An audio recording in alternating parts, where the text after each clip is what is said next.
Hey,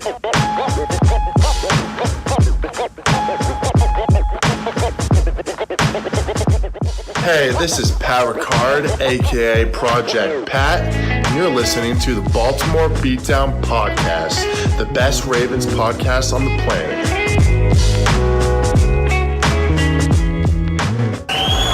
It's pretty incredible. In fact, it's Lamarvelous.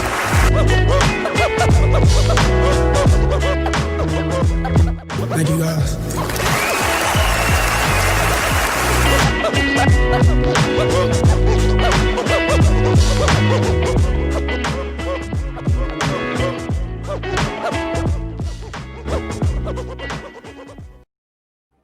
All right, welcome on back to another edition of the Baltimore Beatdown Podcast. It is Monday, September 14th.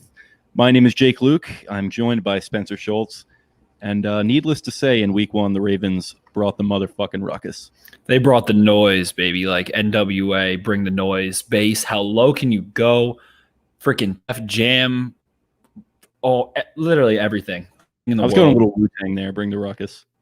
Wu-Tang, NWA, freaking Death Row Records, all of it. They brought all of it today. They absolutely pummeled the mistake by the lake, the Cleveland Browns. It just first off the bat, my first thought that gives me like a little tickly warm feeling instead is remembering back to the Browns Super Bowl championship 2019 week 4, 40-25 over the Baltimore Ravens. And that clip comes out of Baker Mayfield saying, make him bleep and throw it. Yeah, make him throw it, Baker. Let's see how that goes from now on. Yeah, that I've even forgotten about that clip since then. But that is a loss that since it has happened, pretty much everything has gone right for the Ravens and everything has gone wrong for the Browns. So in as much as you kind of don't want to be kicking a dead horse with Browns fans and that whole fan base, the toxicity that was welling up throughout the 2019 offseason did get a little bit annoying for a while. And for that to sort of be the apex of it. And since then, it has been an absolute downhill slog for them, probably culminating in today, at least if you're a Ravens fan, with Lamar Jackson looking every bit the professional, just absolute phenom at the quarterback position, and Baker Mayfield looking like he's, two sheets to the wind, trying to run from some cops in Norman, Oklahoma at 3 a.m. Just a good day to be a Ravens fan. Again, in week one, third year in a row, I believe that is the case here. And the second year in a row, absolute blowout fashion with Lamar trotting out there, throwing 3 touchdown passes, 2 other touchdowns on the ground from rookie running back J.K. Dobbins, and just an all-around complete performance. All-around complete performance. The Ravens were dominant on offense so thoroughly throughout the game. And you mentioned Lamar Jackson. That's just the biggest takeaway for me before we're able to get back and rewatch and really crunch and get the coaches film and all that good stuff. But the poise, the demeanor, the calm feet, and it was something you could see in his face, but also in his mechanics as a passer. There was just a calm, rhythmic demeanor that when he's on like that, there is not anyone in the world that can stop him getting into the top of his drops, into his quick drops, his 1 steps, the RPO reads, and then the 3 steps, the 5 steps, the boots, anything it was. Being such a spectacular athlete, for him, it's sometimes when he was a rookie, he would get out a little bit ahead of himself. He would get to a landmark on a rollout before he was supposed to. A little early, and it kind of throws the timing off of everything and puts a weird energy into it. But he is in control. He is a king in the castle. Today, he was a king in the castle, at least. And, just a spectacular performance from Jackson. And the emphatic cherry on top of all of it was one of the most picture-perfect passes to Marquise Brown over top, a 47-yard gain, where Jackson just threw it in perfect rhythm. He had such a good base. His shoulders were squared to the target. His feet were squared to the target.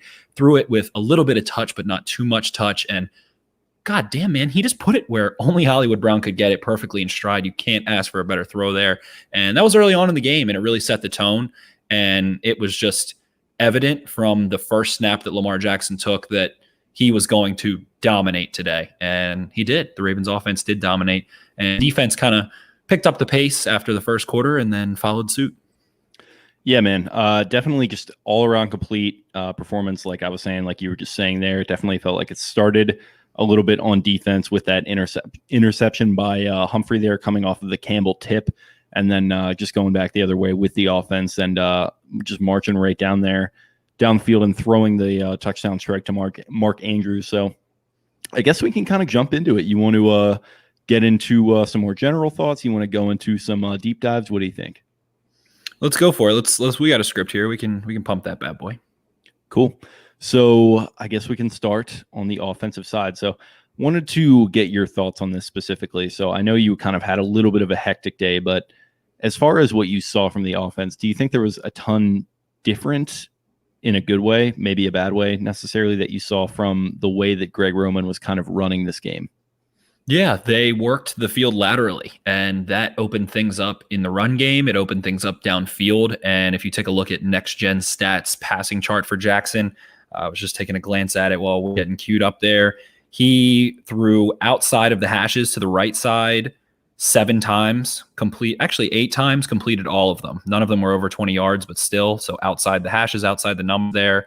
And then on the left side of the field, he was 3 for 5 outside the numbers and 2 for 4 outside the hashes. So he was on display. It was just on display that he was going to throw the ball outside. And when the Ravens can attack, when Lamar Jackson can attack that intermediate sideline area with the passing game, it just puts defenses in such a bad position. They can't play off coverage when he's going to light them up there. And they kind of have to still. They have to give him that, outside the numbers throwing area, because if they come up and play press, Hollywood Brown is going to smoke you. Devin Duvernay might smoke you. And, you can't let Mark Andrews get a one-on-one up the seam like that. He'll take it the distance. So they have to play off and give you that, 10 to 15 intermediate area. And then the ability to play off and then also hit on screens like they did. We saw Devin Duvernay with a nice little screen early on, and it makes defenses have to creep up. It just puts them in a catch-22. So I thought Roman did an outstanding job. It was a lot of the same concepts that we saw last year, but it was clean. It was just clean as a whistle. And you can tell the continuity aspect of things with the Ravens retaining their entire coaching staff definitely paid off, especially on that side of the ball where they replaced Yanda and added a few, shiny new toys, but it was the same meat and potatoes. It was the same core guys. So they're in year 2.5, kind of, because Roman kind of took over, but they dominated, man. Greg Roman called an amazing game, I thought, and there was a nice balance of run and pass, and they emptied it out. They used heavy personnel. They did a lot of different things. They gave them the full smorgasbord on week 1, and what that's going to do down the road is make defenses have to prepare for a lot during the week. The Texans are going to have a lot to prepare for. Good thing they have a couple extra days, but I thought Roman was masterful today. They all felt and looked like veterans out there to me in a way that they didn't even last year. Last year, they were firebombing teams at certain points, but even then, there was just sort of this youthful energy to all of it. Like, they just went out there. It was professional. It was quick, clean, crisp, and to the point, and just every single play had purpose. They knew what they were doing on every single one of them, and they executed pretty much to perfection there. Like you mentioned with just Lamar, man. Like, he just looked so comfortable and just so professional out there in a way that I don't know if I would have ever expected when they drafted him. And thank God that he did, because I think he's going to be the driving force behind this team having a lot of success in 2020. But outside of just Lamar, I mean, he obviously got involved in the run game a little bit. He actually led the team in rushing yards with 45 yards on the ground. How did you feel about the way that the ball was distributed in the running game by Roman? Because he got a lot of involvement from Ingram, who didn't really have a ton of chunk plays. He was just kind of chunking it 3-4 yards at a time, whatever. JK got some splash plays in there, and Edwards got some involvement near the end as well. How did you feel about the way the run game was put together? I thought that the offensive line was better than expected, maybe, especially the interior. They didn't, really kill it. Like, it wasn't a dominant performance in the run game from the interior offensive line, but I thought they were really competent. I thought Tyree Phillips had a great game. And I know that there was people were floating that around. I haven't gotten to go back and watch and everything yet, but from what I saw, he just looked, like you said, looked like a veteran. And as far as the ball distribution of the running backs, Mark Ingram looked okay. I don't think he looked spectacular. He was 20 yards under expectation, according to Next Gen Stats. So he looked a little less explosive than he did times last year. Sorry to cut you off there, but there definitely wasn't the juice that you would see at certain points. But it is week 1 tune-up, no preseason, so who knows? Yeah, he had an ankle injury, and as I know, as we've talked about, my stupid bum ankle as a definitely not professional athlete, but those things can linger, man. And yeah, I think that he's a safety blanket still. I think Mark Ingram is the safety blanket. That's going to be his role. But then when you see the juice that J.K. Dobbins has to get outside the tackles, and on the one touchdown run where he broke, I believe he broke left D gap outside towards the pylon. He can just burn you. He can just burn you to the edge, and he has the kind of speed. And they don't look exactly the same, but I saw a similar touchdown from Alvin Kamara where he can kind of. I was just going to say that. Did you see that touchdown today? That was nuts, and it did remind me of that. Right, and he can kind of go 75% until he kind of sees what the angles are going to be. The defenders are incoming, and then he can juice it up to that 95, 100%, and it can result in plays like it did. It ended up with a scoring play. And the most unfortunate part of the running backs today was our boy, our shining star, Pat Ricard, coughing it up, gave the Brownies a little chance there. And Listen, they were he's pumped. a little rusty. He's not a natural ball carrier. A lot of people chirping on Twitter there. Project Pat, going to be just fine. Project Pat's going to be just fine. But at the same time, everyone wants to talk about him in that tight end 3 role and all that stuff. And he's a great blocker. He's going to be comfortable as a blocker, but let's think about the passes we've seen him catch and some of the little things he's done with the ball. Like he's not a natural ball carrier. He's not a natural dude that he's a defensive tackle. Exactly. Exactly. He's a beef boy. So he'll get more acclimated. He'll get more comfortable, but I think just temper expectations a little bit and just let him block his ass off and move people off the ball. And that's what he does so well, so well. Other than that, I thought that Dobbins was awesome. I thought Gus, we didn't get to see enough of to really, pass judgment on. But yeah, I was excited to see at the end there. Actually, when RG3 got in, he had a couple just pound it past the first down marker there, kind of like we saw from last season. He's always been so good at that over the last 2 years. And Pat, and I'm actually making a fool of myself because Pat actually did redeem himself on a little flat on a boot and went and trucked himself for a first down. So he immediately went 99-yard drive, right? Right. And I think, was that on second down or third down? Might have been on third down, but I think it might have been. He kept that. I don't think they hit a third down in that, at least in that opening portion of the 99-yarder. Right. And yeah, I'm also forgetting. J.K. Dobbins had a nice little power run on that 99-yard drive too, where he was patient and then hit the hole real hard and kind of stayed balanced. And it was just a really well spread out attack. Who also, but we'll get into the passing game stuff, but Willie Snead looks good. He looks fast. Kind of out of nowhere. Yeah. He, I think he looked more spry than he's looked in a Ravens uniform. He looked really good in this game. And we're going to touch on it, like I said, but there's been some carryover or some turnover, I should say, between this receiving core with guys like Seth Roberts filtering in and out. To have guys like Boykin, who I think stepped up pretty well today as well, and Snead making plays in the way they did. Snead looked like a legit number 2, at least, receiver out there, scoring that touchdown and making some plays after the catch. It's just a nice feeling. Right. And he had said he dropped a little bit of weight, worked on trying to get his top speed up a bit. All my dogs are just dropping weight here, man, or putting on muscle. What's going on with this offense? They're just the boys be changing. Working out. I like it. Exactly. There's nothing else to do. It's a damn pandemic. But Willie looked awesome.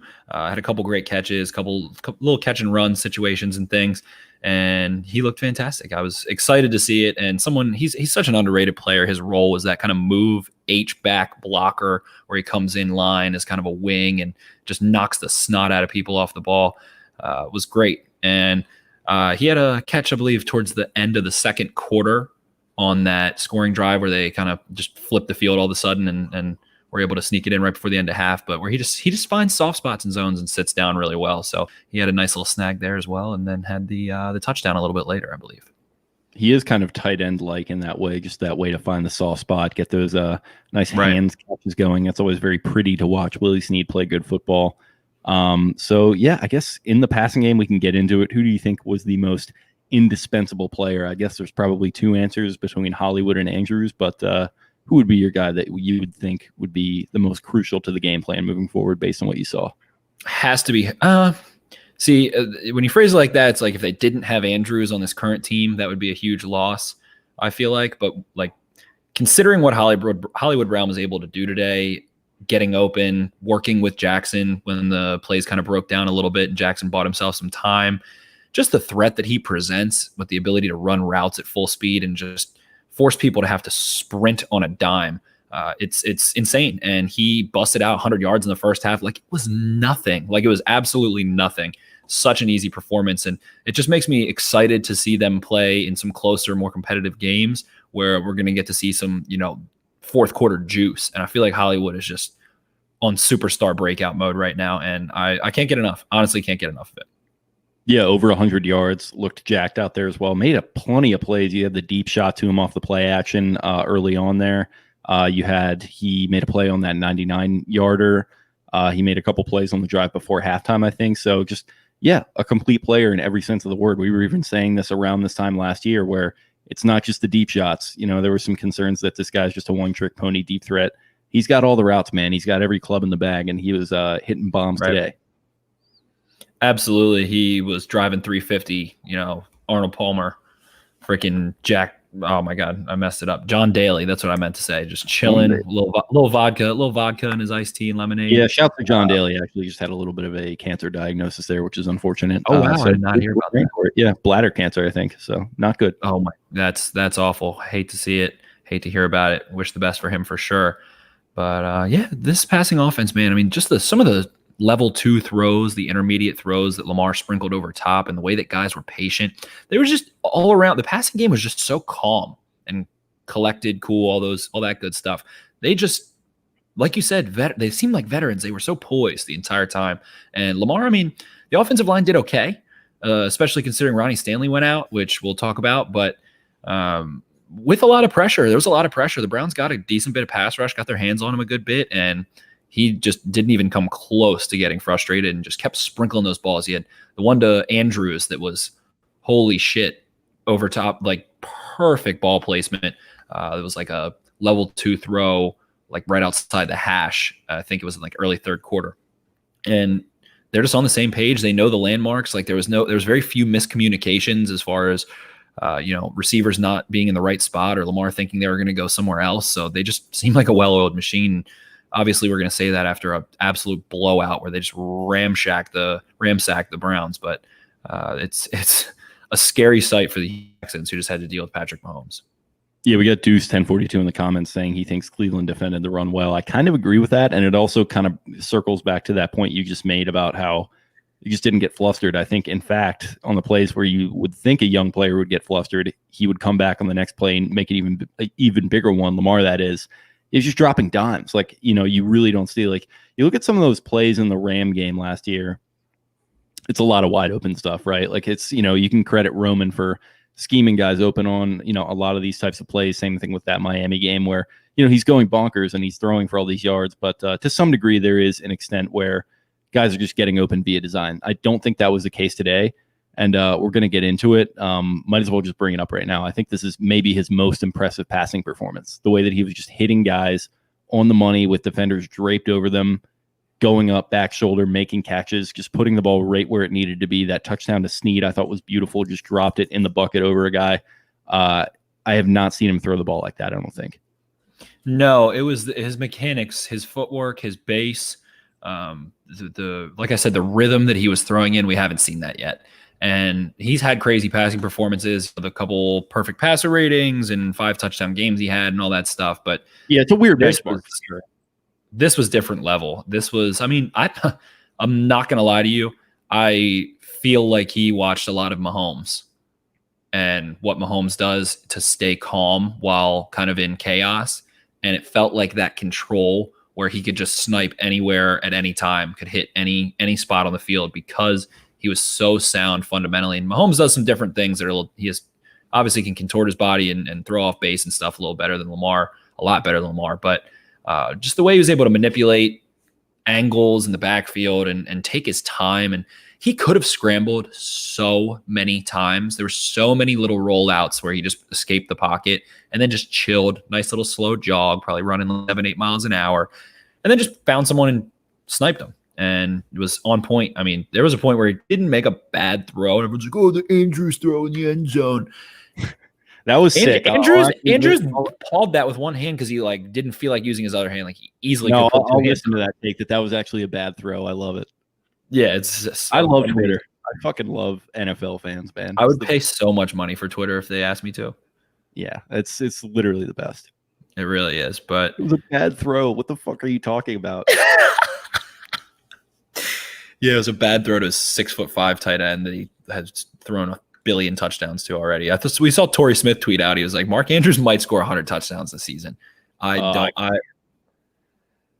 going to be out of hand. I mean, 13. I feel like 13 is like overly reasonable at this point, seeing how they were just able to work, and Andrews just finds those little soft spots in the end zone, and no one knows he's there for some reason, even though he's by far the person you should be worried about the most as a receiver. It doesn't make sense to me. So I think we have our answer. Mark Andrews, most indispensable player today. At least that's probably what I would say, though Hollywood does unlock a different element for it, I think. Yeah, I feel like if you could only have one or the other, you have to go with Andrews, because Andrews commands so much attention, but the fact that they have Hollywood prevents attention from being paid to Andrews like that. You can't use a little triangle combo coverage and lock off Andrews in the middle of the field and try and jump balls. Like the Steelers did that. The Steelers forced Lamar to make throws that he shouldn't have made, and we're kind of waiting on Andrews. And I actually can't wait to see the Steelers matchup. Yeah. I'm excited for that one. Yeah, for sure. Yeah. But yeah, by the way, speaking of Lamar and Hollywood, I've got this tweet going. Their little ride out of the tunnel that they do where they go live pretty much every week. Oh, are they bumping music after the game or something? Yeah, I tweeted like a 15-second clip from Hollywood's IG. It's like 1,500 retweets and counting. Just absolutely going nuts. Hell yeah, that's what we love to hear. Good for the program. Love to go macro viral on a Sunday night here. So that's just what I'm doing. Hell yeah! Hopefully we get like 5,000. Yeah, I hope so. I've had that happen a few times with Lamar related content. So definitely hoping for more. I guess we can jump into offensive line now. So Marshall Yanda, gone forever. May he RIPIP. How did the boys look out there without him?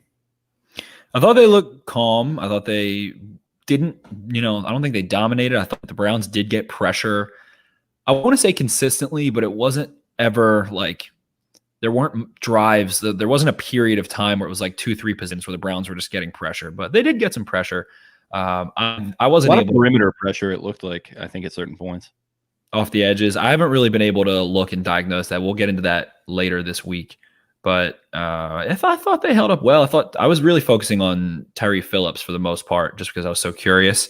He was a very surprising 3rd-round pick, it felt like, and then ends up being starting right guard. And I don't believe he let up a ton of pressures. I did have a frustrating day today, but I wasn't able to pay a ton of attention. But I think Cole said he was impressed. So if we can take anyone's word, I think it's going to be Cole's. Cole was impressed. Then Cole is the one that turned me on to him being the guy at right guard. So I definitely take Cole's OL perspective greatly. Give Cole Jackson RSR a follow. He's an offensive lineman guru and loves talking Ravens offensive lineman. Absolutely. Anything else on the O-line? Ronnie Stanley was obviously that was a heart attack. I feel like all Ravens fans probably had a heart attack at that point.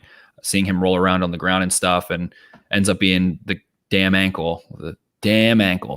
And I think that there was a silver lining of it. I think I tweeted it. There's a silver lining. Get Fluker a couple snaps, get him in there, get him active in the offense. They basically got to have a preseason game in the second half, which was nice.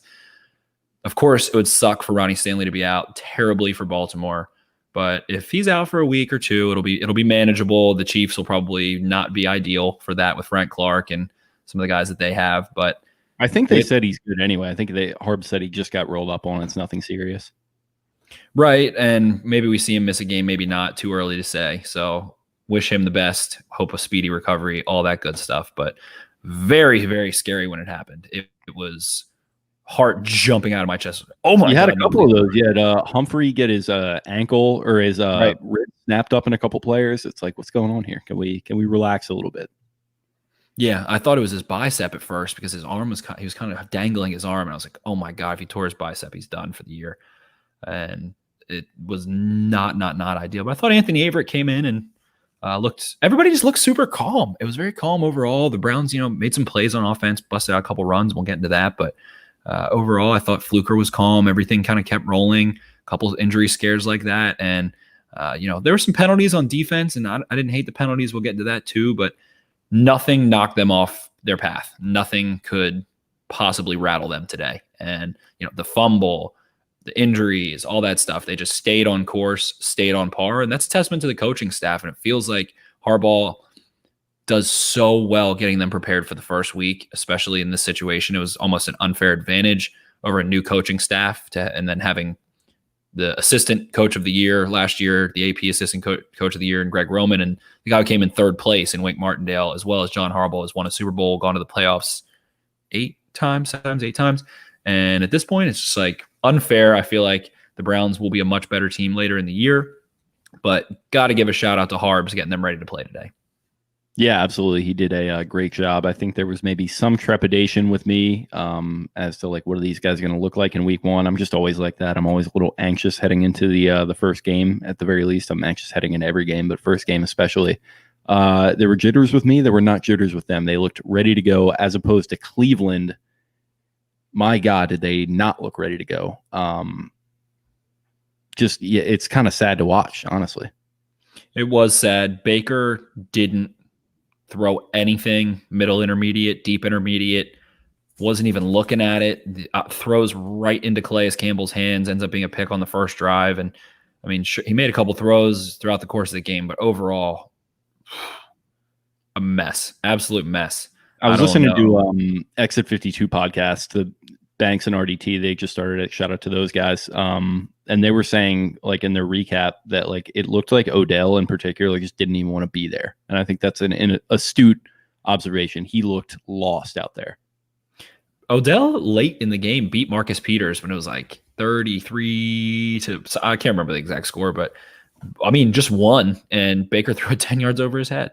30 yards downfield, just threw it right over his fucking head. So, and yeah, that play where he clanked one right off his hands on third down, and then they missed the kick. They promptly missed the kick. It was bad. That kicker is rough too, man. He was really good in college too. He was all over the place today. Yeah, didn't they draft him in like the 5th or something? Maybe he was really good at Oklahoma. Awesome at Oklahoma. Okay, felt like he had a lot of potential, but Odell overall is just so overrated. And if you want to call me a homer because I say that, that's fine. But I'm kind of there at this point too. He used to be my favorite receiver to watch. I was tweeting about it a little bit. It's kind of sad to see him regress to this point. It just feels like, I mean, he's got this shit like leaking about him in the media and stuff. He's probably just in a weird headspace right now. He's in Cleveland of all places as well. He's been stuck in Cleveland with his little superstar attitude where he wanted to go there. I mean, yeah, he did want to go there, but he did have that drop, and there was just a disconnect overall, and you could tell we're not on the same page. And I mentioned talking about the Ravens passing game, Lamar and his receivers were on the same page. They knew where the landmarks were, what the route was going to be, and in the NFL, it's not like Madden where you just call a slant and the receiver runs a slant because that's a play you called. You have to be able to look at the coverage and see the same thing. And there's 3 different routes the receiver can run based on how a guy lines up. Have to be able to just look at him and know. And with Baker, there were tons of just complete disconnect. And it's tough. Like I said, it's COVID year. It's tough, shortened off season to get on the same page with an entirely new coaching staff. And I do think that Cleveland will improve again. I do think Stefanski is 1,000 times better than Hugh Jackson or Freddie Kitchens in terms of being a reasonable head coach that deserves the opportunity, but it's going to take a lot of work, and they have the talent to make it happen. I thought their offensive line was all right. I thought their offensive line did a really good job today. Yeah, not to totally short shrift them. I mean, they had some stuff going on the running game there for a little bit too. Yeah, the Ravens were having some trouble. Patrick Queen addressed it. The Browns were kind of getting quick to the line, and the Ravens weren't getting in their gaps properly and aligned and stuff like that. And the Browns had an extra guy because of it on one side of the line, and were able to get the corner a couple times, especially early on. But then the classic Ravens just freaking gang tackle started happening where people were swarming to the ball, and it ended all of that. Kareem Hunt, I mean, obviously Chubb is a very talented back, but Kareem Hunt, man, looks like he's in form a little bit. If this offense can get going, he can make dudes miss. He gets north and south, or can kind of, get lateral and make guys miss. So I thought he looked spectacular for the most part as well. Yeah, he's a stud. He busted a couple big plays as well, was chunking it a little bit there. So impressed by him. I guess we can wrap up on the offense here. Play of the day on offense, and what would your grade overall for them be?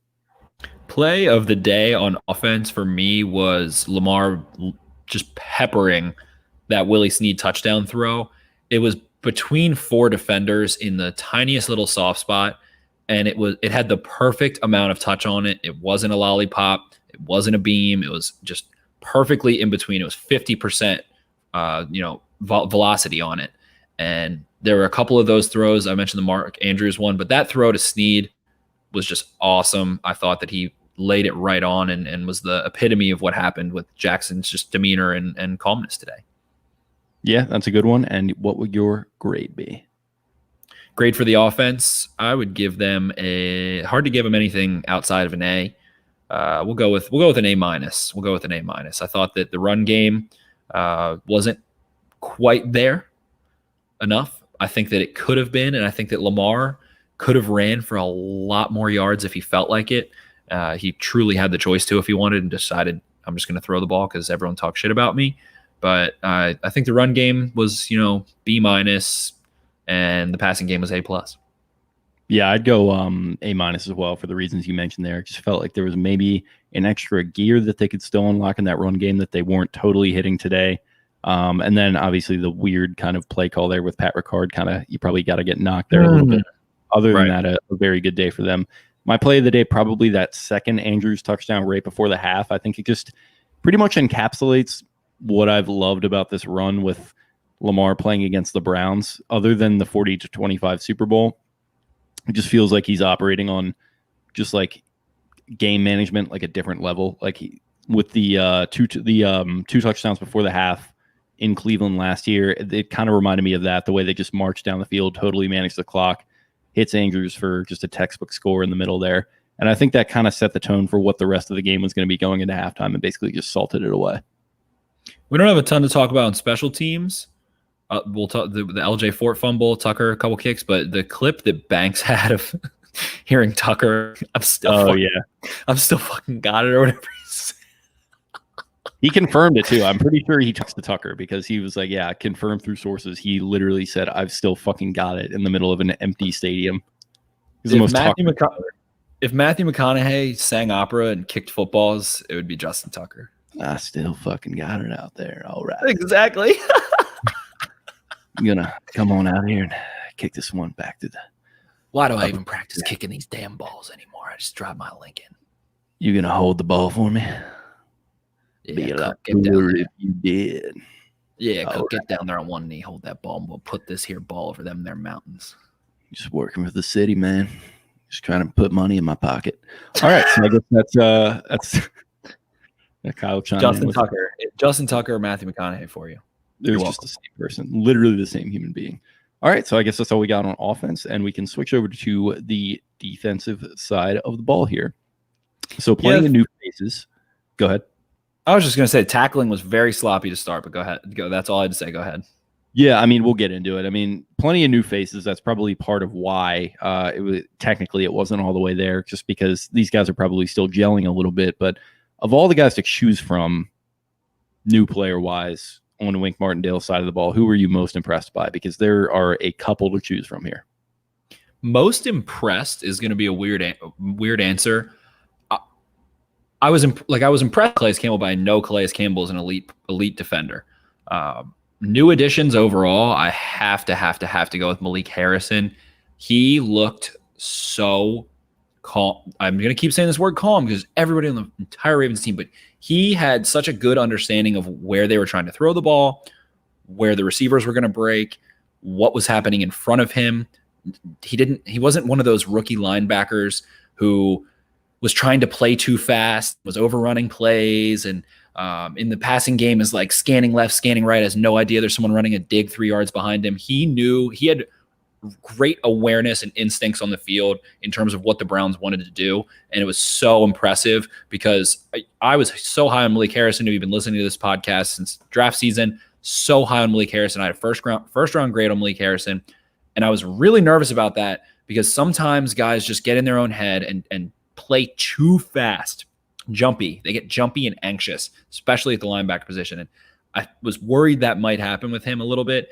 Didn't even come close to happening. He felt very poised, and that's impressive. He was in a little bit more than I expected, kind of based on the offseason reports and everything. Obviously, we didn't get to go to camp this year. He started the game. Yeah, started the game, played. I haven't looked at the snaps yet, but I would say played 30-plus snaps if I had to guess. He was out there a lot. Right. And I was super impressed by him. Who'd you have? I had Queen for a lot of the same reasons you mentioned. But yeah, I think it's a fair point in that the pedigree, what this guy is all about coming out of LSU. But I mean, there have been plenty of young linebackers that they've invested their faith in, and it hasn't worked out. So to see a guy in these uncertain times in this economy with this offseason that we just had, for him to go out there and fly all over the field. I think he had like 5+ tackles, a sack, a forced fumble. And the attitude that he brought, I think, is another sort of key that I picked up on. It's not something, obviously, that you can really quantify, but he was just screaming at the top of his lungs after every play that he made, just running around, getting after it. He had his little Ray Lewis shirt on. So I really liked his attitude as well. So I'd go Patrick Queen as my new guy. And yeah, kind of the same thing you mentioned there. I think Campbell had obviously a very strong game, but you do expect that. Wolf, another guy who I thought made a couple plays there early on that you kind of expect that from him as well. But the kids are all right here, so that's pretty good to see. Yeah, I remember the Browns came out. It might have been the first play. I believe it was the first play of their drive of the second quarter, and they had just gotten the ball like right at the start of the second quarter. And the Browns ran like a little mid-zone with Kareem Hunt, and you just saw Patrick Queen take a perfect angle through the backside gap, and you just see him like a banshee come in when it clicked and he closed, and you see him just grab Kareem Hunt's feet and absolutely wrangled him to the ground, and he took really good angles. I thought that Queen took really good angles. The other interesting thing with Queen for me was he was really deep in hooks, really deep in coverage a couple of times. He was 15 yards downfield in coverage a couple of times, but playing in a hook still as a linebacker, kind of like a Tampa 2 type thing. So I think that is how they plan on using him, why they drafted him. He is like a crazy person safety. He is like a safety that is just insanely insane. He is the size of, like guys like Cam Chancellor are bigger than him and stuff, and they're really comparable players, but he is adept in coverage, but looked the part between the tackles. There was a lot of talk about how he was smaller and all that stuff. And then, I mean, I hate to say it, but he wears the Ray Lewis shirt to the press conference after he has an insane first game, just like Ray Lewis did back in '96. And he had some of that Ray energy in him, and you can feel like he's trying to channel it. And me, Ray is my all-time favorite. Couldn't possibly love that more, that Patrick Queen is embracing kind of that Baltimore Ray Lewis identity a little bit. And not that they're going to, Queen might not be the best player in the world. He might not be, a great player overall when it's all said and done, but I just appreciate him appreciating that. It feels a little different than somebody like CJ Mosley, who, not to rag on the guy or anything, but he was a much quieter leader. And I think that worked well for him, at least for most of his tenure here. Guys all respected him. Yeah, exactly. But yeah, just to see a guy come in with just his hair on fire, basically, and just like making plays in week 1 of his career and shouting out Ray Lewis, it's very cool to see. Big time millennial energy from those two guys, Malik and Patrick, or maybe Gen Z energy. Who could say? They're like significantly younger than me. It's the first time there's been like starters. Me too, like, at this point, which is not good. This is probably maybe the first draft class where I'm like, these guys, I don't know if they're like the Snapchat generation guys. Like they're a little bit younger than me. And you saw Malik Harrison and Patrick Queen like chopping up on Twitter after. That's what I'm talking about, mainly. Yeah. And Queen, I think Queen put a couple pictures, and Malik was like, "Damn, bro, you didn't tag me after what we did today. Like, what the hell?" He's like, "I tagged you on IG. I don't think to do it on Twitter." It's like, it was funny. It's like, I'm on Twitter too much. You imagine Ed Reed and Ray Lewis having that conversation at any point? Oh, hell to the no. No. Yeah, it's something else. But yeah, okay. So new guys that impressed. We covered our 2 Gen Z boys there. Very, very strong for them. Did you notice anything different about the way Wink was calling the game as opposed to a typical game from him last season? I suspect that when I get to the All-22, I'll see a lot of too high. It felt like. But I don't think it's because It felt a little more conservative early on, just like eye test for me. It felt a little more conservative, and then he really started to dial it up, bring extra guys. That's how you get Queen in there to get a sack and then make a couple plays chasing after Baker. So just I thought he probably rushed 4 a little bit more than typical. Was trying to see what it felt like he rotated defensive linemen so much. The defensive front guys were in constant rotation. We saw Broderick Washington a lot. Ward, we saw a ton. We saw them all a ton. Jelly Ellis played like half the game. I feel like he played more than Brandon Williams did. Wolf wasn't on the field a ton either, but he had a ton of bodies, and it was again, even in the second quarter, first quarter, he was starting to rotate those guys in. So I think keeping guys fresh and trying to see what he's got in the rotation was a big priority for this game, and treating this game as an evaluation game at the same time, which they somehow managed to kind of tread water doing while whooping the shit out of the Browns. Pernell McPhee didn't seem too sprightly. He didn't seem like he had the juice, if I recall correctly. I'm kind of watching the game now as we're talking. He had like a tackle or two, I think. Yeah, I didn't really see him. He was in on Queen's sack too, I think. Right, but I didn't see a ton of juice there. Jalen Ferguson didn't look great to me. I thought early on he did look good. Bowser, actually. That's our boy. That's our boy. That's who we need to have on this podcast soon. Bowser's my boy. Yeah. Stay tuned. But yeah, some weird shit though. Like he was playing. Campbell was playing strong safety on the play that he tipped the ball to Marlon. He was up off the line like chilling, and then he was like, I mean, this is probably not a good thing, because on the play where they busted the big run to the right, I think with Chubb, he was like out on the perimeter basically, and he had to like run back to the defensive line. I think there was like a miscommunication, but maybe get some weird looks there with Calais Campbell, which you like to see. Yeah, Judon was playing in the slot a couple times, like straight up slot corner, like not some little bluffy thing. He just was 5 yards off the ball in the slot. I forgot about the Chuck Clark dropped interception, which I just saw, but it was like 5 yards off the ball, dead over the receiver, straight ahead of the receiver, squared up, and I love to see that. I love to see that. So yeah, he got super funky with the defensive lineman for sure. Let's get weird. So like we mentioned with their receivers just looking so out of it, do you think that's a function of the play calling, like on either the Ravens defensive side, on Stefanski's side, who it turned out was calling the plays, that was a little nebulous? Or do you think it's just a difference in mentality? Because like we mentioned, like Peters and Humphrey were just absolutely just turned up like the entire game. Peters especially was fucking chewing it up out there. Peters was going bonkers. Nothing gets me more fired up than Marcus Peters when he's on his bullshit. And shout out to our guy Kyle Andrews real quick before he pulled up. He's blowing up off that too. Yeah, he had a great. He pulled that old takes exposed. Peters getting paid, and then the two homegirls were acting like they were happy about it. It didn't work out too well for him. He strapped them up, missed a couple tackles, but we knew that was last year when they traded for him. We knew he would miss a couple tackles. We still love him despite that, and we know it's going to keep happening. But he broke on Beckham, probably 12 to 15 yard dig. Beckham was lined up, I think, in the right slot or right wide, and he knew the dig was coming. You hear Marlon, you hear all these guys talk about how Peters is the smartest DB they've ever played with. He ran that route to a T, broke on it. Should have had a pick, and Beckham kind of stuck his hands in there and defended it a little bit, but he was nutty today in coverage, especially in that intermediate range. I love to see it. I also love how they don't ask Peters to really be like a mega relied on guy deep. Like they usually give him a little bit of help and let him just kind of eat underneath. And that's where he thrives. And that's the classic thing of this podcast. We love to say, don't stick the round peg in a square hole. We do say that. So I guess we can talk a little to Sean Elliott there, talk about him getting help. What do you see from him? I saw him playing fast. So he comes downhill in the run game. He's going to be a big improvement as a kind of free safety, even though him and Chuck will be pretty rotational there, but was a big improvement in the run game from Earl Thomas. I think that was kind of a little silver lining. I didn't get to see him a ton because I didn't see, when you're watching the broadcast, you don't see safeties a ton, but I didn't see any egregious errors yet. And I thought that he was playing violently in an amazing way. A couple times, yeah. He depleted someone near the left sideline on the Brown side of the field, just boomed someone. Can't recall the exact play, but he always brings that kind of heat and that intensity. So I think he'll end up being a really strong run defender. And I was pretty shocked that the Browns didn't try to pick on him at all. They didn't try to throw at him at all.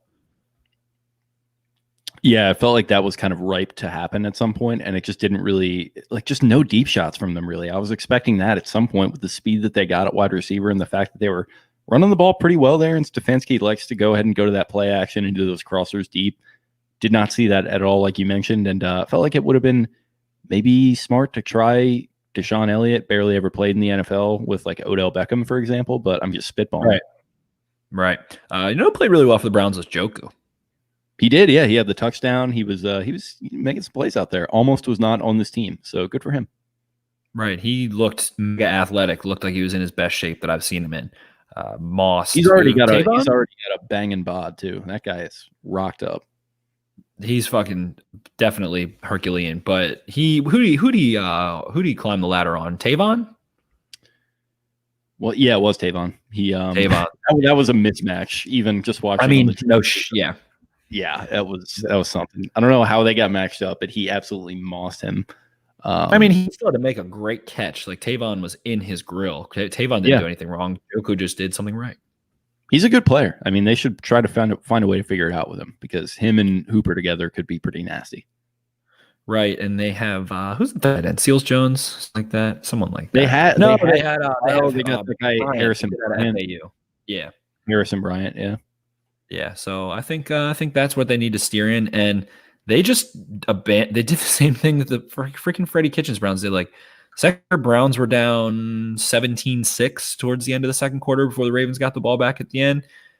11 personnel, 11 personnel, 11 personnel, 11 personnel, and when we had our preview episode, we talked about on our podcast that Baker is not good in 11 personnel, but when they got behind, they just kind of like what the Ravens did against the Titans in the playoffs, they abandoned the heavier personnel stuff, started spreading it out and trying to air the ball out. And the analytics community will scoff if you say run the ball when you're down by 2 scores. But when you've got an entire half of football, you're driving and you could be down by 1 score. If you score, fucking go heavy and use those tight ends, use those backs, use Hunt, use Chubb, use Cooper, use those guys. And then you can kind of use Beckham and Landry to make the defense respect you. I don't think they did a good job doing that. So maybe we'll see better. I feel kind of bad for Baker at this point. It's kind of embarrassing. I do, and I feel bad for Browns fans as well. I hopped on with a pod. I think it was called Dogs of War. A couple really nice guys had me on to chop it up a little bit, talk some Browns and everything that's sort of gone wrong in that regard the last year or so. So, I'm not saying I hope they turn it around, but a lot of good people in that building and fans of that franchise. So it's disheartening to see them just so out of whack out there, just really not with it. And I guess that kind of wraps it up defensive wise with the question. I mean, with their offense being so talented, why did they get dominated by the Ravens defense to the extent they did? Do you think it was just the difference in mentality and the fact that the Ravens have a lot of veterans and a more steely reserve on defense and a little more seasoning, or is it something deeper than that? I think a big part of it was Lamar. I think that Lamar kind of put them on, I'm trying to think of the right phrase, induced anxiety. I can't think of a good phrase. I had one on the tip of my tongue, but when they kind of saw Lamar was just dealing, that puts a lot of pressure on their offense to have to put up points. When Lamar's, got 17 in the first half, gets the ball to end the second half and just whips it down the field, all of a sudden it's 24-6. That puts so much pressure. I think that's why we saw that Odell Beckham drop, which came right before that in the first half. On third down, he's trying to do too much, get the fucking first down. And instead is trying to make a run after the catch, the classic thing, gets his eyes off the ball before the ball's in. And yeah, it put a lot of pressure on them. They weren't able to stay with that heavy personnel as much. Getting blown out, you can't just keep running the ball. The clock will just chew up, obviously. But when it wasn't a blowout yet, I thought they steered away from that. And I think that Stefanski is going to be mad at himself for doing it. And if they have a couple more games, they might drop a couple games, but I have them as a team that can get it together because of Stefanski's prowess as a play caller. I think that down the road, they'll be a better team in 2020 and stick with that heavy personnel. Get Baker. I'm going to call him Booker. Baker on those bootlegs. Yeah, he's got to earn Baker back. Yeah, we're going with Booker from now on. But we'll see. I think they'll be a strong second half team that'll try and make a push again. And I do genuinely again feel bad for Browns fans at this point. They were definitely obnoxious last year, but this is bad. They just have to feel. I mean, is Browns Twitter a thing today? I since the game kind of got out of hand, I haven't seen anything. So that they're just miserable. Yeah, it's truly, truly a tough scene there for the Brownies. So I guess that's pretty much it. So play of the day on defense for you. I got to go Marlins interception. I think that just set the tone for the entire day. Marlins pick. I personally enjoyed Tyus Bowser getting that sack the most because I'm a big Tyus guy. I want this to be Tyus Bowser's breakout year. Want the Ravens too. I think he had that offsides, and then he went and picked up a sack right after that. Right. I don't know. My favorite play was Queen getting a strip. That was just sick. Okay. Interesting. Yeah. And that was a fun game overall. Obviously, it doesn't get much better than that as a Ravens fan. So we will be. I'm ready to watch this game tonight. Start getting some clips going. Start getting some film content going. And then once that all 22 comes out, we'll have another show. And we're planning on having Brandon Thorne of CBS Sports on potentially Tuesday evening. So you guys might be able to view that live on Tuesday evening. If not, the episode will be out Wednesday. And then we're going to try and get someone from the Houston beat to come on. I think, Jake, you said you were in contact with someone from one of the Houston beat writers. Yeah, we pretty much got that one wrapped up as well. Thursday night, I think we're shooting for. So Friday release. Right. Sometimes people cancel, so not 100%, but we should have at least one, probably two guests for you guys this week. And we're excited to have football season started back up, man. Felt like it wasn't going to happen. If you would have me, June, July, you remember how pessimistic it was. So that might have been the lowest I've ever seen you in your entire life. I was sad, man. I had an exciting job that riding on it and all this stuff. And somehow by the hair of our chinny chin chins, we snuck out and have NFL in our laps and are going to get to enjoy it and all the amazing things that come with it while this pandemic downgraded to an epidemic, incorrect? I think it's probably getting close. I think it was already getting close a couple months ago. Then there was another spike and maybe it drifted away, but who could say? So maybe we're cheating there. But as we're still kind of locked up a little bit, although in Maryland, things are 50% capacity and whatnot, but having football is a saving grace, especially for us freaking football nerds. So excited to have you guys, excited to do year number 2. Jake has been doing an amazing job queuing everything up, getting us good to go, keeping us on track. And you've been crushing some really fun articles. Make sure to go check out Jake's stuff. He does the dossier every week. He'll be doing one on the Texans this week, and I'll be writing a couple Baltimore beatdown film articles as well. So Jake will give you a lovely preview of the Texans, and I'll try to point out some key matchups, and we'll have some content flowing. Hopefully Brandon Thorne we're able to get with on Tuesday night. He is a kind of like Cole. He is a trench guru. So we're going to have him on to break down the Ravens offensive line, defensive line, what they saw with the Browns, or what he saw from the Browns as well. So that should be a really exciting guest. He is awesome. Definitely follow him on Twitter and you'll see some fun offensive line content. But we have a big week. We have a big season. We're happy to have you. We have a lot of new listeners since last season. We are pumped to have you guys. I don't think anyone hit the Venmo contest. I tried to tweet it out earlier. I went back through Instagram and Facebook and Twitter. Didn't see anyone who predicted the score correctly. Didn't see 38-6 anywhere. If I'm wrong, please tweet me. Please call me the hell out. I want to give you away some money. So make sure to do that. We'll be doing it again next week for the Texans game. Tweet us, show us that you're subscribed to this podcast, and predict the score of the Texans game at any point. And we will, if you get it right, you might win, unless you're not the only one who got it right. A little mega bonus action there. All right, bud, ready to jump into some listener questions? Yes, let's get into the listener questions before we get going. First, friend of the show, Skipjack. Do we think Johnny Manziel can save the Browns season? Johnny Manziel might need to like Baker and Johnny Manziel might need to have some sort of human synthesis process happen where they become one, and like Baker's like not quite on Johnny level of douchebaggery and confidence. If he took it over the top, it might save their season. I think Johnny's doing just fine. He's just like playing a shitload of golf and like doing like Instagram lives at like 2 a.m. and like bathrobes, smoking cigars and stuff. It seems kind of tight. Oh, he's like Deion Sanders if he was a quarterback and 8 years old or something. Like he has that kind of energy. Yeah, I mean, must be nice. Kamikaze in Lakeland, Florida. When are the Browns going to live up to the paper champs they've become? I thought it would have been this year, so we'll see what happens. Maybe it still will. And paper champs, I think they were. I saw them as like a 9-17 this year. I had them 8-8, 8-8, 9. I think 9-7 as well, somewhere around there. I think they're gonna have a really strong second half. Also, shout out to Kamikaze, Lakeland, Florida. That's a hometown of Ray Lewis, my boy. But I think they'll pull it together. Stefanski is a very smart offensive mind. They have a defensive coach in Joe Woods. I believe his name is Joe Woods from San Francisco last year under Saleh out there. So I think they'll round things out. It's just really tough to have a new coaching staff amidst this COVID situation. They didn't have many. They didn't get to get the guys on the field. You're trying to install this new terminology and language and all these new ideas, and you have to do it over Zoom. It's not ideal for that. That's why the Ravens had a little advantage there. So maybe, I had the Ravens splitting with the Browns. I had them winning this one, and then Cleveland beating the Ravens in Week 16 to make a little playoff push for the wild card at the end. So we'll see how that plays out. Yeah, it's only Week 1. We can all just calm down a little bit. Maybe they'll figure it out. Third one, Durante. When the game is done, put Lamar away. Doesn't need a meaningless sack on his stat line, or more importantly, his body. Totally agree there. Was anyone worried Tucker would miss from 41 yards? He's not real. Apparently not, and he still fucking got it. Horrifically efficient offense. If my math is correct, 6.7 yards per play. Everything. It was dynamite. That's nuts. Gaz across the pond. Did Lamar look slow / unsure when running? No, I thought he looked controlled. Yeah, so he said started shaky but got much better. Being on Houston and a god-awful looking Deshaun Watson versus this defense. He's English, so he would say it like defense, which I like. I like that a lot.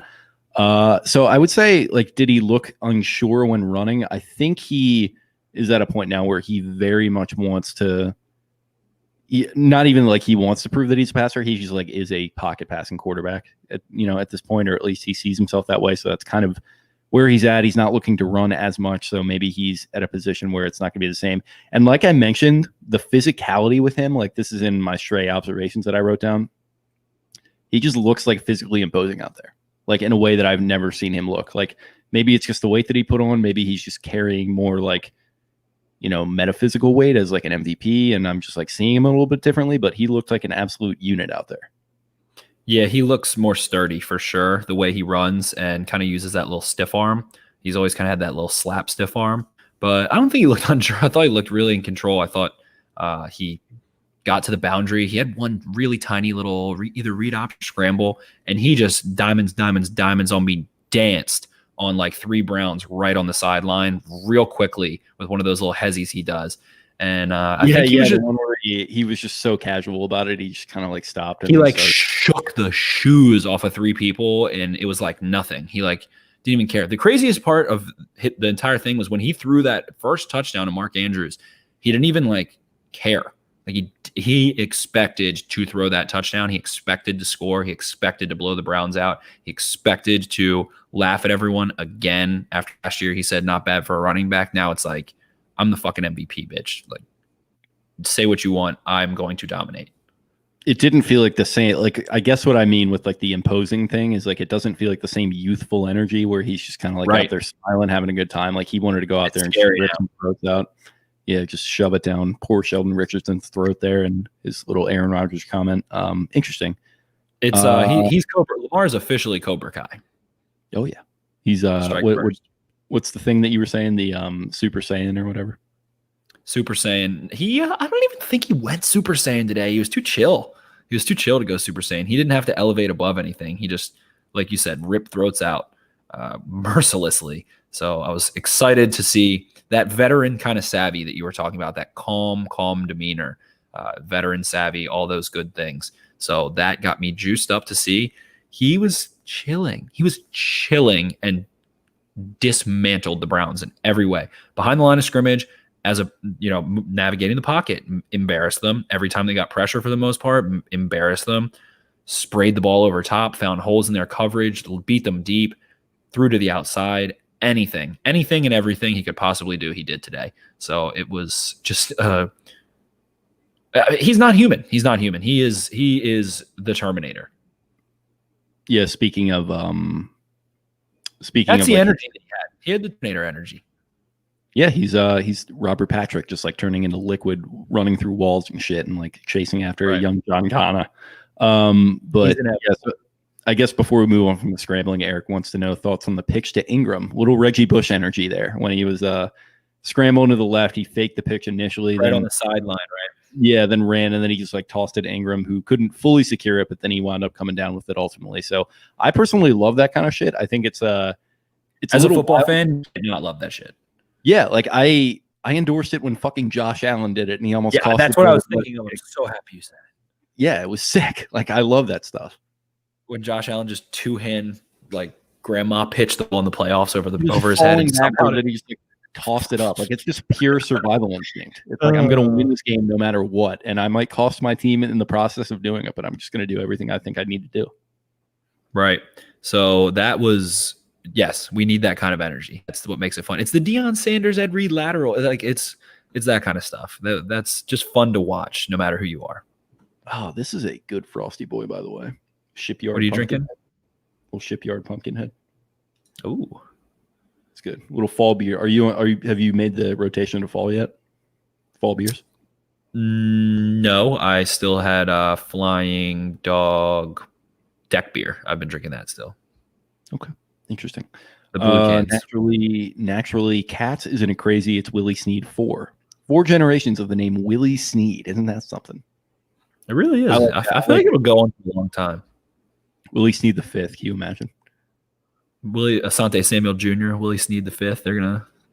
They'll be lining up. I'm just kidding. He doesn't have a kid that old, but it's Willie Snead the 4th. Get it right. And then follow up on that, Jesse Ballasus, good friend of the show. Want to hear something crazier? The Ravens have a senior, junior, the 2nd, the 3rd, and the 4th on the roster right now.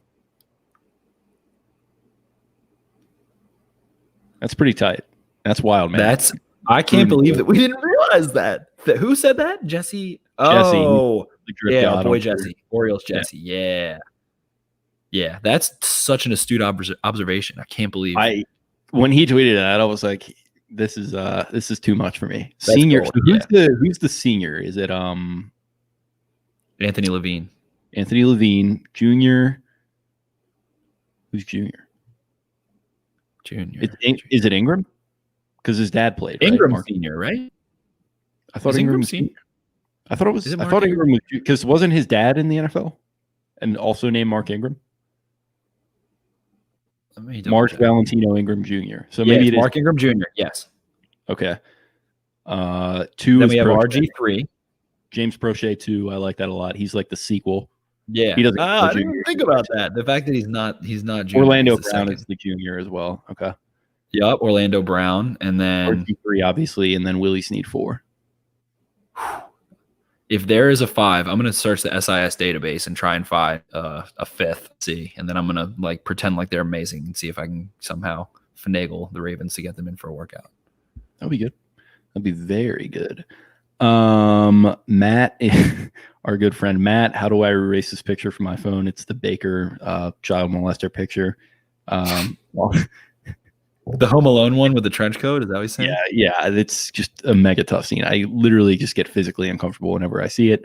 Also, what do we chalk the lack of pass rush up to? Good Cleveland O-line. I think that's probably part of it. They've got some talent there, and the Ravens just like don't get pass rush. They just don't. Yeah, Ravens are not allowed to rush the passer. How many sacks they have? 3 sacks, probably like 10 total pressure, something like that. It wasn't terrible. Baker had a lot of clean pockets. There's no big star pure pass rusher, I think, is the thing. Like, there's no Myles Garrett or like Chase Young just wrecking through the line every single play. So you're kind of not like eye test wise, it's not going to seem like it, but they are generating team pass rush. Yes, that's the way of the fist. That's what they've been doing the last couple of years. They don't have premier guy. You're right. They don't have some guy that has like a 25% pass rush win rate that's getting to the quarterback every 4 plays. Judon was over 20 last year. I think it's partially Russ. I think the Browns O-line was really good, and I think that Wink was just toying with the rotations a lot, trying to see what he liked because he hasn't gotten to tinker with them against. They didn't even get to have a scrimmage against another team, so he's got to try and find the combinations that balance each other out. And he was trying to. He had so many guys in rotation today. Broderick Washington, included and Jelly Ellis, like we touched on. But they'll figure it out. They didn't get pressure consistently, but it came in like little bunches. I feel like they kind of assaulted when they needed to and blitzed when they needed to. For sure. Marcus Weiss, J.K. Dobbins, 22, is going to be a problem for NFL defenses. I agree. He looked a little problematic out there. He was slashing and dashing. He was running some mean routes too. He ran a wheel route out of the backfield, and you saw him accelerate after he went to the flat and then turned the shoulder and took off. And I didn't get to see. That's one I'm going to be looking for on all 22. He was running some routes fast. He's able to sell. He's a good little salesman in his routes and with his when he's in the backfield carrying the ball. He had that one power run that I mentioned earlier. That one was beautiful execution to kind of wait for the gap to open up, time it well as you're accelerating into it. And that's what Mark Ingram does really well. But like we said, Mark Ingram didn't look quite he didn't have quite as much energy as a ball carrier, but he's consistent as hell and going to do the right stuff. So J.K. Dobbins, big problem. Only Raven in Baltimore Ravens history to have 2 rushing touchdowns in their first ever game. And the kid started him in fantasy, so I'm pretty happy about that. I was iffy about starting him as well, and it paid off. I think that was one of my bold predictions, actually, is that he'd score a touchdown. That is not – see, he only did well because of those 2 touchdowns, though. But that means he had like 2 10, 20-yard runs, so he probably had like 8 to 10 on his own, and then those 2 TDs really helped. Right. And I just got to the point where I watched. Yeah, Gus did rumble a little bit. Gus got a little towards the end. Yeah. Connor Keller-Strauss thoughts. Calais is the real deal. Lamar doing Lamar things. Healthy Hollywood is a threat on every play. Healthy Hollywood. Shout out to former mayor of Baltimore, Sheila Dixon. Queen and Dobbins had great first NFL games. Didn't know Deshaun can pop like that. Lamar to Andrews connection may be best in NFL. That's a good observation. I think I might agree. Sam Cook still has it. He does, and so does Justin Tucker, evidently. Justin Tucker most definitely still has it. So does Morgan Cox. Shout out to the whole pack. Oh, yeah. The pack is just absolutely eating. Chris Flash. This is a fun one. More impressive 35-second touchdown drive or the 99-yard drive? 35 seconds. Whenever you go 99 yards, I'm always going to pick that. No, I'm taking the 35-second because being able to do that before half. The Ravens were the best team in the NFL at scoring before the end of the first half last year. Yeah, we've just seen them do that before, you know. It's like, let's start to mix it up. I feel like we've seen the long drives before, though. I like the 2-minute drill shit. Jim, 99 yards? I don't know, Jim. I'm going to go 99. Nam in the comments here said, we should snag Myles Garrett. Cleveland doesn't need him. They're not putting him to good use right now. They're not putting him to good use. Too much talent on that team to get blown the fuck out on opening day, but we try to be nice. Yeah, it's kind of a mega tough scene there in Cleveland. Please, Co-Air Multimedia, please talk about Elliott laying the wood, in quotations, on several plays. I'm trying to find – let me see if I can find where he did it and rewatch it. I recall tweeting about it, and I remember the play. I remember being like, ooh. I think it was on a flat pass to the left side. But big time hit. Loved to see it. He has juice. He has juice in those passes. He was more of like a hitter at Texas, right? Yeah. Oh yeah.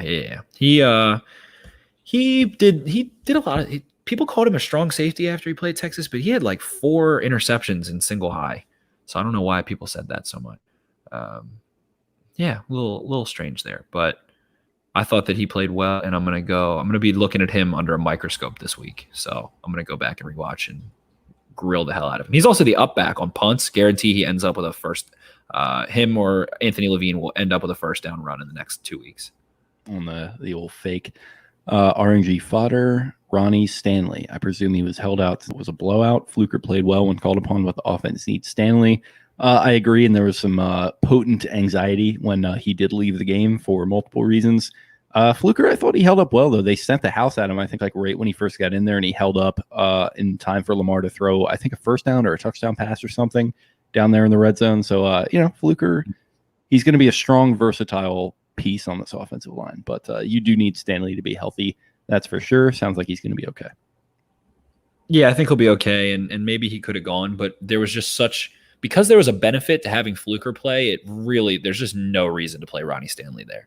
I do agree with obviously people are going to, the one little takeaway is going to be they should have taken Lamar out earlier. And it is legit. And I do feel the same way. But I like that they were kind of handing the ball off, not making Lamar the dependent one later in the third quarter and stuff. But I guarantee if you listen to like 105.7 tomorrow, they're going to be like whining. Maybe. Yeah, whining about how Lamar should have been taken out earlier. And then Ron Millings is going to call in and be like, well, we've seen him play well with a lead before, but we got to see him come back from behind. All the great ones come back from behind. Lamar's been down 5 times in his career in the fourth quarter. Like, we don't have a sample size. It's definitely just Coleman, like sitting in, whatever like townhouse he lives in with like 4 burner accounts, just like being Ron Millings. Yeah. So Deshaun Elliott, I did find one. 1st and 10, Cleveland 25, fourth quarter, 13 minutes left. Jihad Ward and someone else kind of tie up Kareem Hunt, and then Elliott came in and laid a shoulder right into his head. It was actually kind of nasty to look at. Okay. But so there's Kareem one. Hunt makes yeah, I can't find the we'll be back on. I'll end up. I'll put it on. I was watching a little bit of the condensed before we got going here, but didn't really see too many. Ben Walks, more screens. Screen to Duvernay was very effective. We've been preaching this all off season, so I totally agree. And I loved the screen to Duvernay. Loved getting him involved in that respect. I think he had like a 13-yard gain, and then like on the very next possession, he had the 40-yard punt return or kick return. So he looked electric on kick returns. We didn't talk about him enough, but we'll get to it. Yeah, he's. I'm a fan. I'm a big fan. Vaz, not a big Devin Duvernay guy. Really? He was like, I don't get all the hype. But he's just a 3rd-round receiver. He's just pissed that they didn't take Mims, who's like not playing this year. He just got his heart set on one receiver, and he got a little too attached. It's okay. It happens sometimes. He likes guys who drop the ball a lot and make flashy catches and get hurt apparently. So Poor Denzel Mims. But I lost my train of thought. I believe that Devin Duvernay is going to be dynamite on those kick returns. That's where I was going. The screens. Yep, the screens. We talked about it so much. Just think about playing basketball against someone and they hit a 3.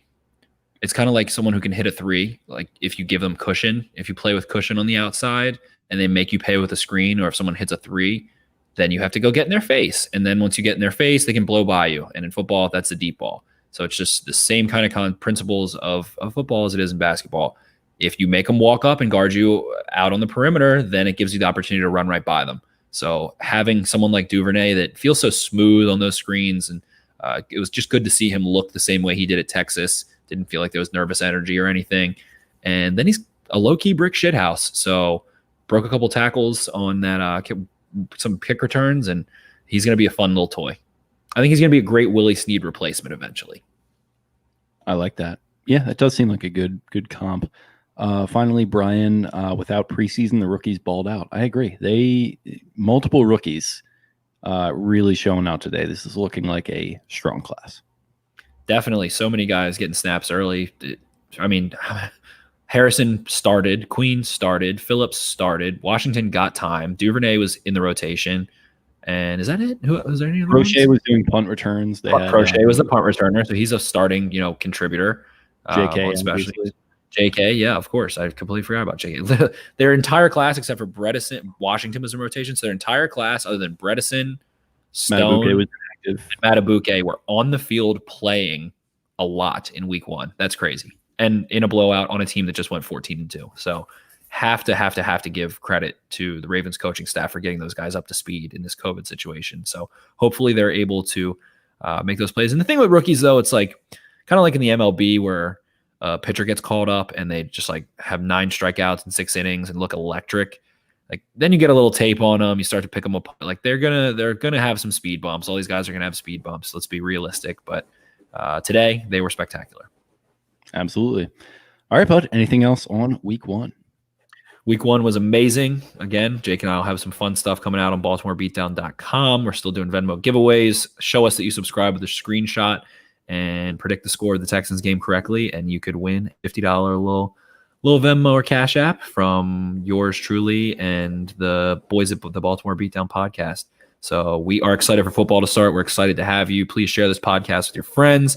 If you enjoy it, give us 5 stars, give us reviews, helps us on iTunes. We're putting a lot of time and effort into this damn thing because we love you guys and love giving you guys content. And we at it all season. So we're excited to get started, and thanks for listening.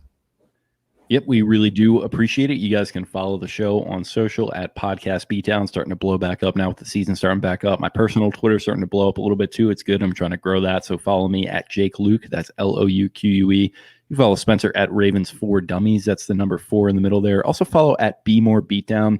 It's the main account. It's where Kyle does a lot of his tweeting from the main account there for game day. So check that out. Tweeting out all our articles and the podcast and everything. So also check us out on YouTube. If you are not following on YouTube and you want to get some video content out of this show, you can check us out. All our full episodes go there, and we're going to try to get some more content on there. I don't fully have that mapped out yet, but it's something we're looking into, doing some Madden content on there right now, but gonna keep trying to push it forward. But for now, really appreciate you guys listening. Very fun week 1, and we will check you guys later. Stay frosty. Stay frosty. We will be back Wednesday. We'll be recording Tuesday night and have an episode out Wednesday. Absolutely. See ya.